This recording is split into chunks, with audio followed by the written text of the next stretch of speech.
سب سے بڑھ کر، ان سب باتوں سے بڑھ کر میرے آقا حضرت محمد مصطفیٰ صلی اللہ علیہ وسلم اور اسلام کی سربلندی پر ایسی بہترین وکالت کی تھی کہ خان صاحب نے کہ پوری دنیا دنگ رہ گئی تھی۔ OIC کا اجلاس بلا لیا اور ان سب باتوں کو چھوڑ کے ایک نظریہ تھا، ایک مستقبل کا ویژن تھا، ایک ہوپ ہے اس کے پاس۔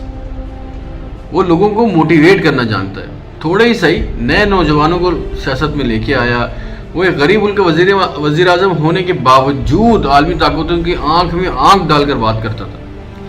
وہ قوم کو غیرت مند بنانا چاہ رہا تھا۔ ملک میں تمام نمبرز، تمام اشاریے بالکل پازیٹیو تھے، مگر کون ہے وہ جس نے اس پازیٹیوٹی کی پکی پکائی فصل میں آگ لگائی؟ کون ہے جس کو پاکستان بڑھتا ہوا بہتر، اچھا، پروگریسو اچھا نہیں لگ رہا تھا؟ سب کو پتہ ہے، سب جانتے ہیں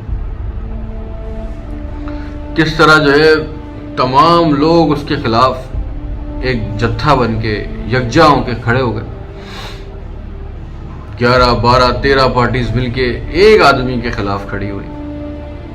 پاکستان میں سیاست کرنے والی، گزشتہ 40-50 سالوں سے سیاست کرنے والی پارٹیاں اتنی کمزور ہیں کہ ان کو ایک آدمی کو گرانے کے لیے اپنے ساتھ 12 مزید پارٹیوں کو جمع کرنا پڑا۔ کسی ایک پارٹی کی ہمت اور بس کی بات